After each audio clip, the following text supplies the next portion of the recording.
welcome to Dice Tower East at the Caribe Royale in Orlando, Florida, 2022. What was it? Day 2. Oh, it's the second day, and we had our virtual flea market exchange this morning, and that took a couple of hours. And then now we had lunch, and then we finally got to a game. This is the first game of the day, and it's like 20-2. So we have to hurry up today. That's why we don't get too much done sometimes at these conventions. But we just got done playing Azul Queen's Garden, and this is the 4th iteration of Azul. There was regular Azul, the one that Spiel des Jahres, then Stained Glass of Sintra, which we just played, and Summer Pavilion, which we own and love, and then there's this iteration, Queen's Garden. And it has some similarities to the other Azuls and then some differences. It's a wee bit more thinky. You are taking your tiles from a stack of, you're taking your, what are those called, these tiles? Hexagon. Everything's referred to as hexagons. So you have these different colored hexagons with different shapes on them, and then you have these hexagon garden tiles that go in your garden, as you can see on our boards here. So we had to put those in there. And you're going to be selecting those, put them in storage, and then you have to pay to take them from storage and put them in your garden. And of course you're trying to match up colors and shapes and surround some of these icons that are on the board to get extra jokers that you can receive to substitute when you don't have what you need to pay for something that you're going to place in your garden. And then it has a scoreboard, just like the other Azuls, and it has some information on it about final scoring. And then it has this wheel, and this wheel tells you what's going to score the bonus for that round. It starts out right here.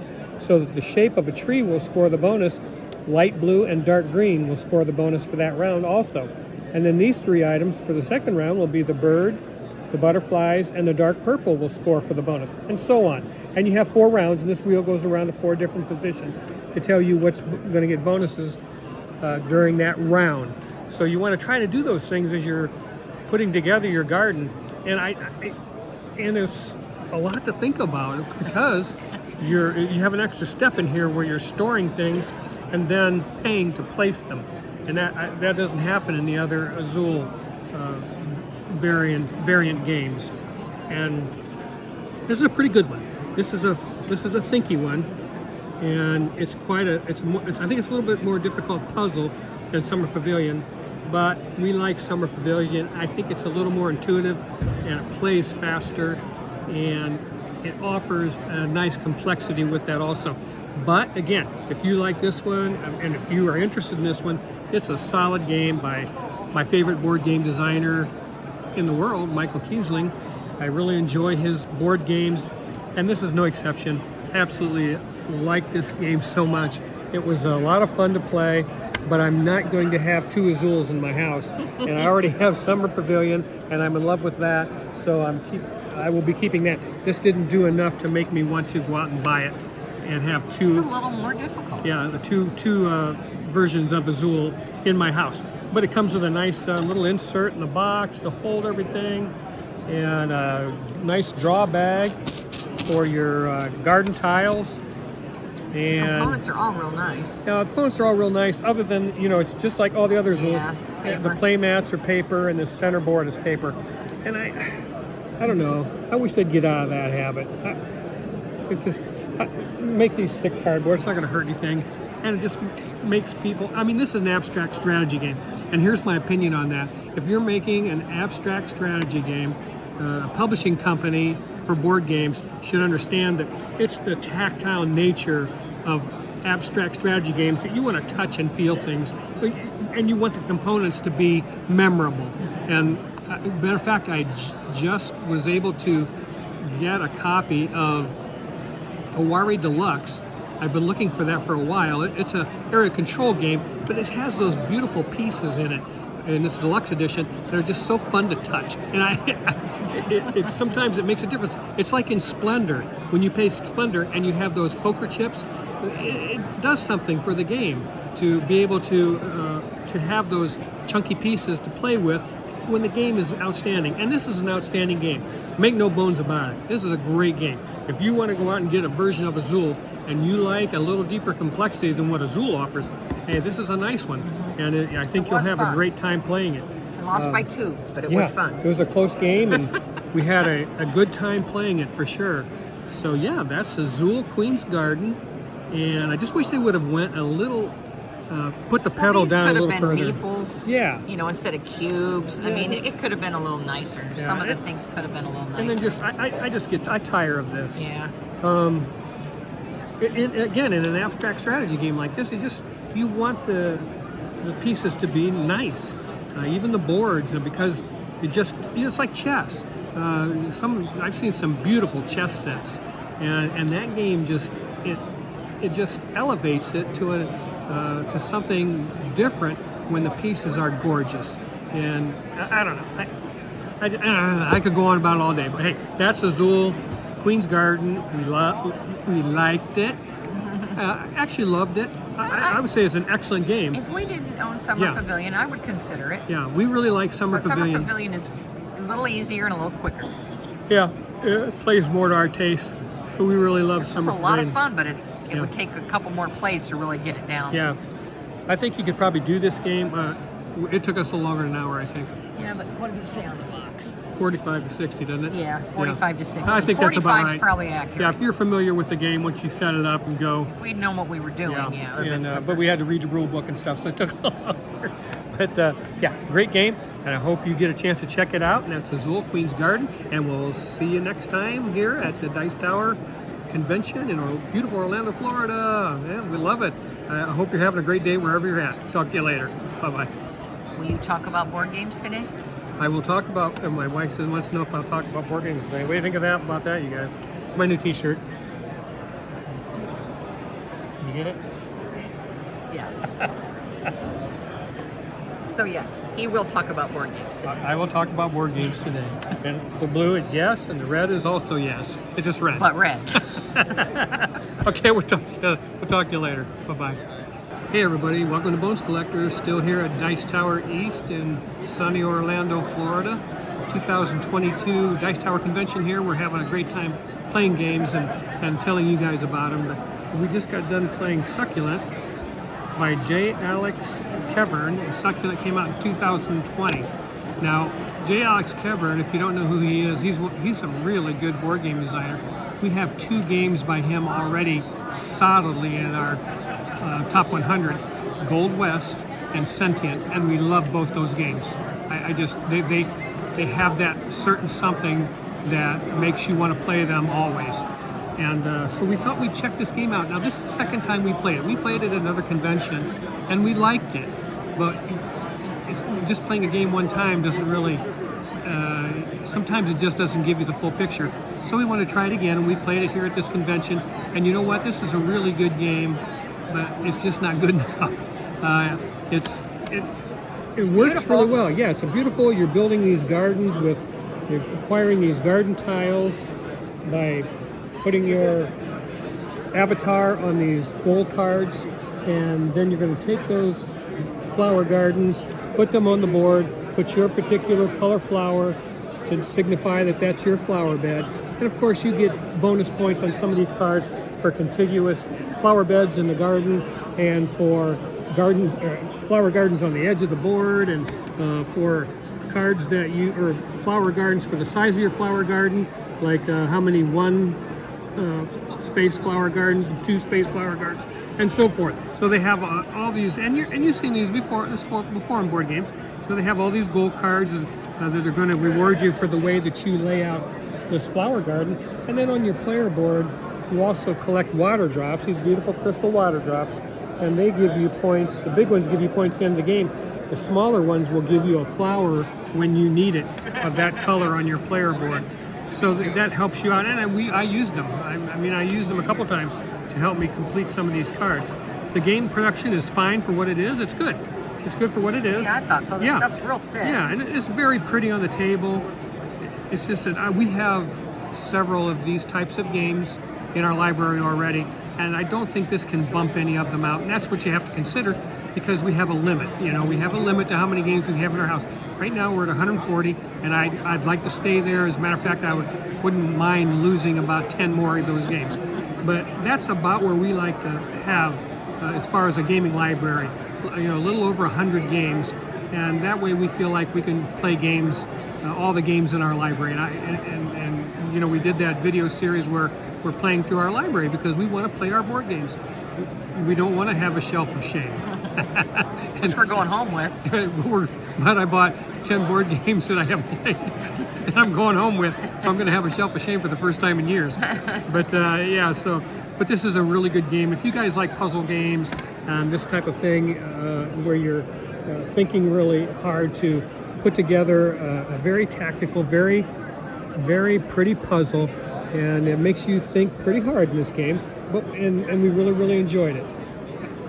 But like I say, it just for us, you know, we have a few of these games already in our library, and we love them. So we're not going to kick one of them out for J. Alex Kevern's Succulent, and he's a great board game designer. Like I say, if you haven't played Sentient and Gold West, you're missing something. Those games are fantastic. I really like this game. Yeah, this game is very good, and it's pretty too. I mean, it's pretty to look at, and people ask you, what are you playing? You know, that kind of thing. So it's a really nice game, but yeah.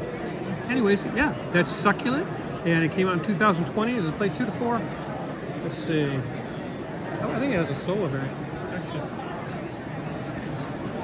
Secret. It's a secret. Look on the bottom. We're not going to tell you. We're not going to tell you. We're not going to tell you. Oh, wait, here it is. 2 to 4, so it does not have a solo variant. 45 to 60 minutes. You can play this game 45 minutes pretty easily. Yeah. And it's pretty easy to catch on to. You can read the rule book and you'll be off and running with this game. And you know, like Azul, you know, it's that type of a little bit of a thinky puzzle that you're putting together. This one's lighter than Azul Queen's Garden. Yeah. But still, a lot of fun. It was our second time playing it too, so that makes it a little easier. Yep, and a good game, and it's worth it. But I mean, I forgot to mention, this board is modular, and you start out with the tiles face down, some of them. I think Two of them are face up. 2 face up. Yeah. The ones on the outer edges are face down. Yep. And as you run out of water droplets, then you'll turn these over to create a larger garden where you can plant more flowers. So that is Succulent, and I hope you're having a great night, because we are. We're going to play another game here in just a minute. So have a great day. Bye-bye. Hey everybody, welcome to Bones Collector. We're continuing to play games here at Dice Tower Con East in Orlando, Florida.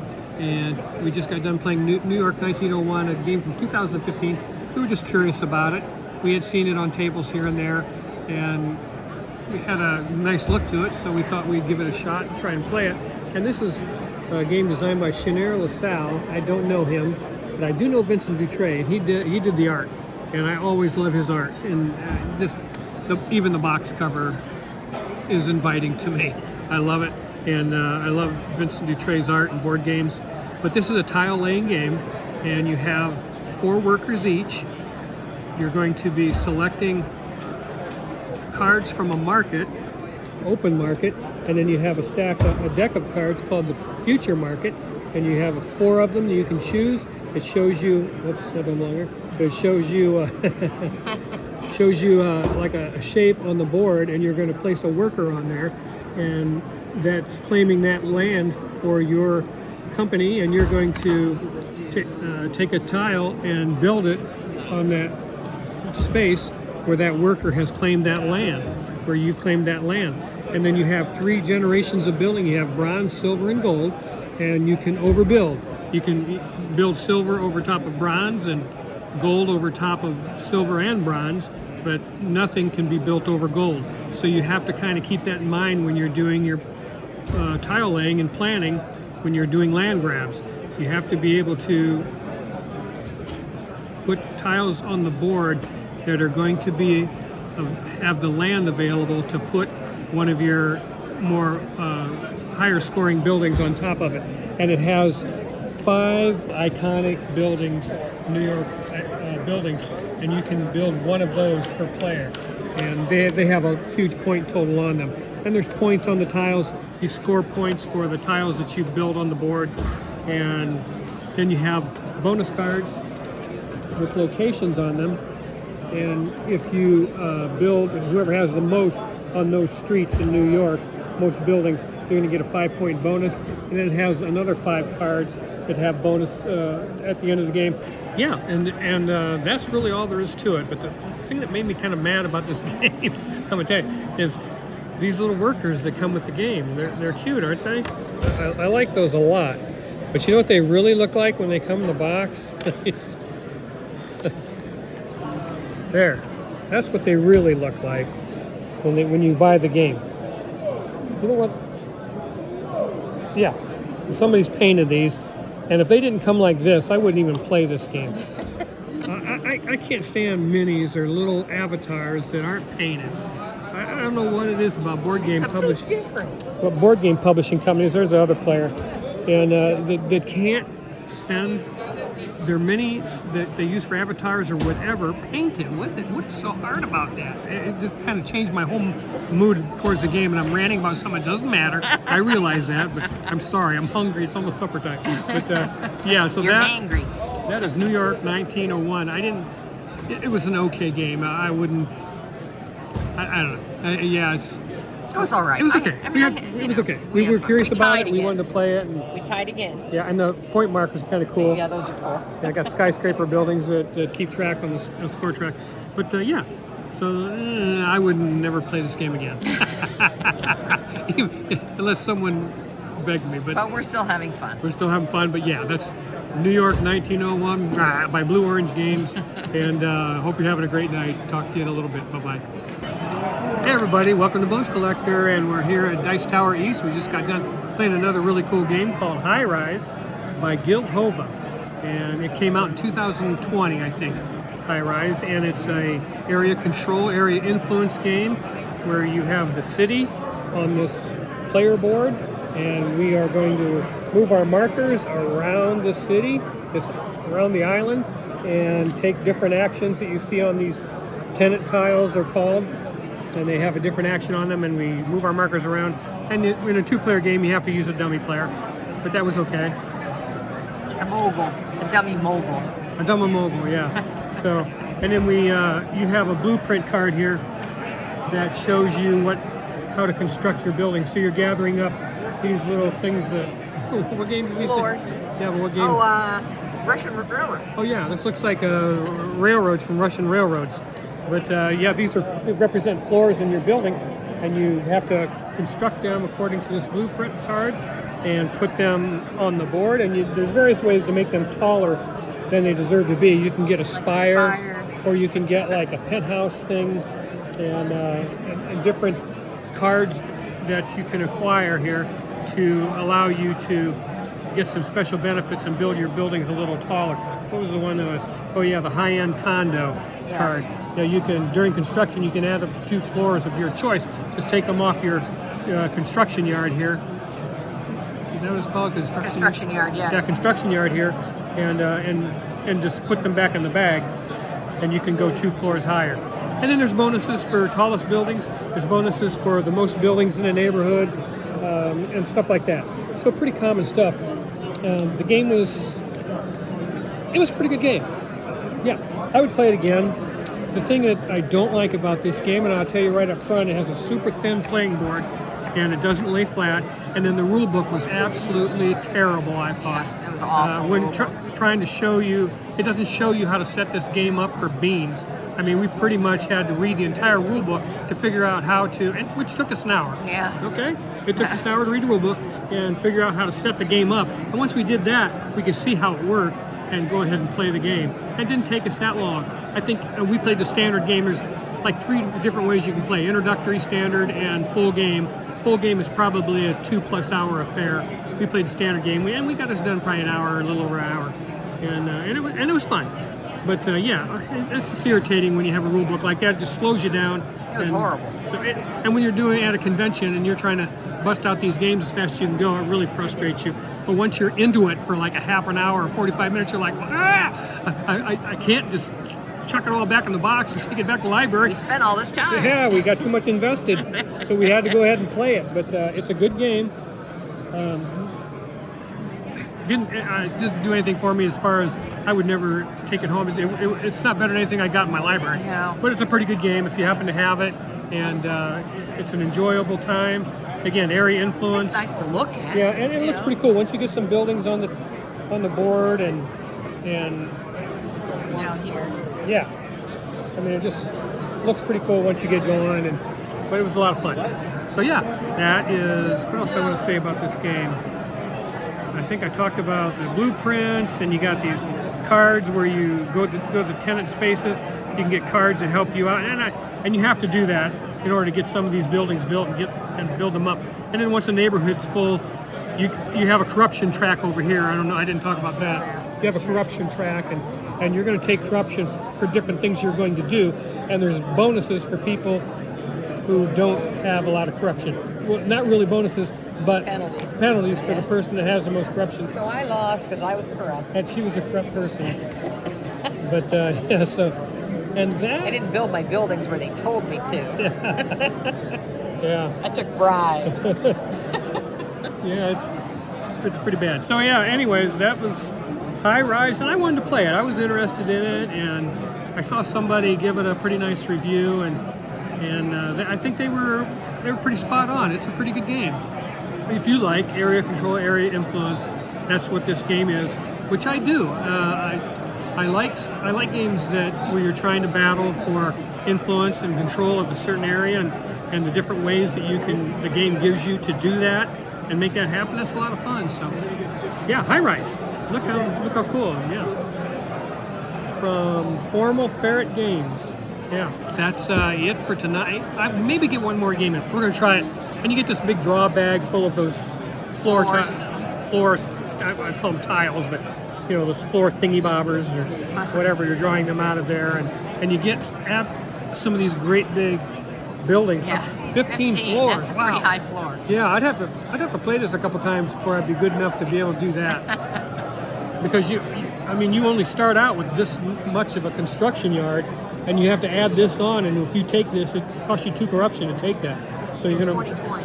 Yeah. It's 1 corruption in 2030. It's cheaper as the years go by. Yeah. And man, you have to have storage space in order to get that 15. I don't know how you do that. I sure didn't. I didn't feel like I could do that. Okay, so that's it, and I hope you're having a good time wherever you're at, because we're having a good time here playing board games for 5 straight days. And we'll see you next time on the Bun Stucker. Bye-bye. What's up? Besides me, it's after 10 o'clock, and I stayed up to play a really fun 2022 game called Yak. And Yak was designed by Michael Liu, and it's, like it says, 2022. 2 to 4 players, ages 8 and up, and it is a cute little game, folks. If you can see, we have these little yak wagons that hold food and building blocks, and then we have a mountain over here that holds fog tokens, and then there are some game and bonus cards, and it's a very light game, very breezy. It's all about timing. These yak wagons are going to move around the table, so you have to see what color the building blocks are in the carts, because you're building a wall that's going to have to be built in a specific fashion in order to score points.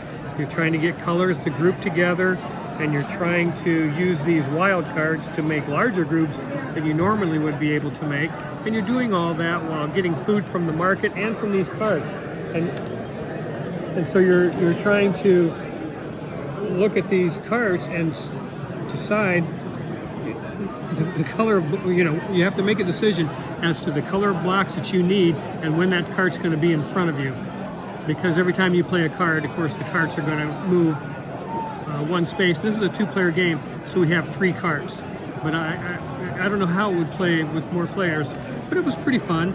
There is enough to think about to keep a young person interested in this game, not to mention it's as cute as the dickens.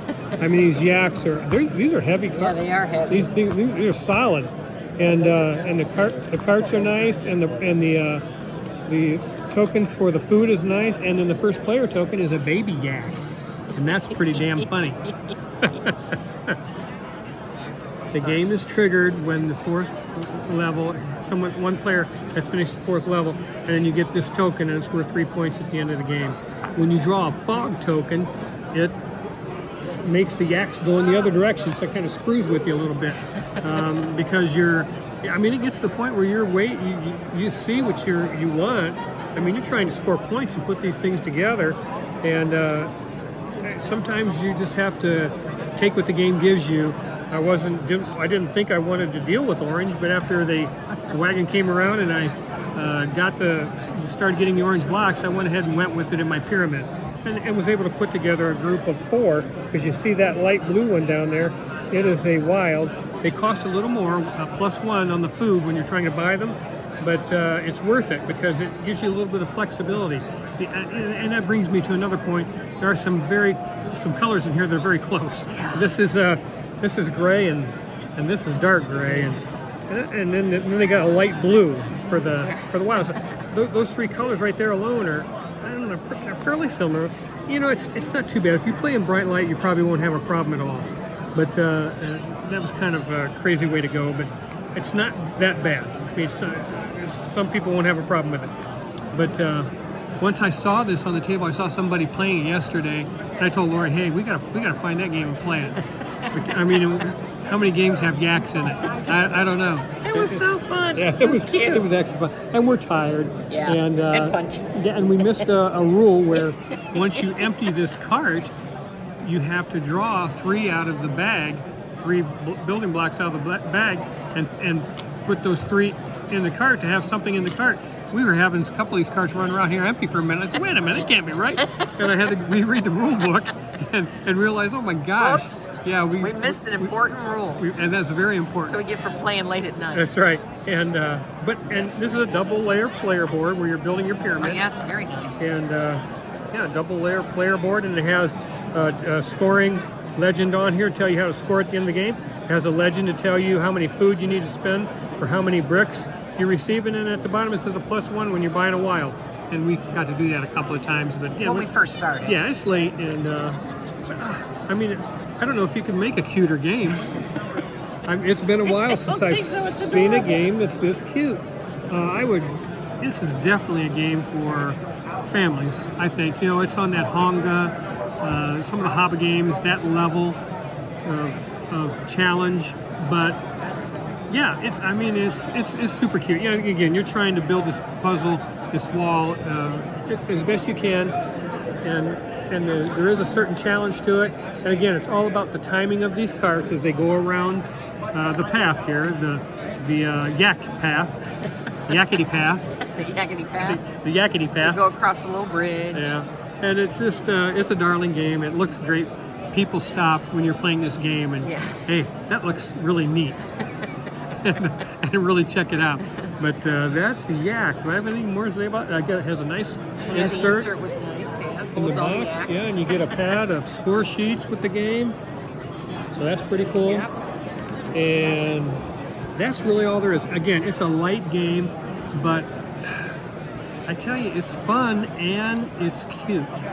So I don't know. If you like a light adventure and a game that people are going to stop and say, man, that is really a cute game, you will get interest from people passing by playing this game. And if you have kids, this is one to consider for sure. Yeah, you could sit down and teach them this game, and I'm talking about anybody from 8 to probably teenager. Yeah, would love to play this game and have fun doing so, moving these yaks around. I mean, these little carts are adorable. Oh my gosh, I mean, they're very nice. And I forgot to mention, each one of these carts has a restriction on it. So you can see the food on here. It can only hold 9 food for starters, different types. It just happens to be full of milk. That's pretty rare. But on here it has the Ghostbusters sign and meat. So you can't use meat to buy anything off this cart. This one here, you can't use bread to buy anything. And on this one, you can't use milk to buy anything off this cart. So there are some restrictions. And that's why the timing thing comes into play, because You have to have the right food for the right cart to get blocks off of it at the right time. And then the fog rolls in and turns them around. Yeah, fog rolls in, turns around, and messes with you. So you're like, oh. I mean, you can't cuss when you're playing a yak game. It just isn't right. So, yeah, that's yak. At least it made us giggle. Yeah, and it was a lot of fun. I would tell anybody to buy this game. It's just adorable. So, yeah. All right. I don't know. We're going to go to bed. That's it for I don't think we can do another one. Yeah, it's 10:30, and we're going to be messing up if we read rule books. So have a great night, and then I'll see you tomorrow. Bye-bye.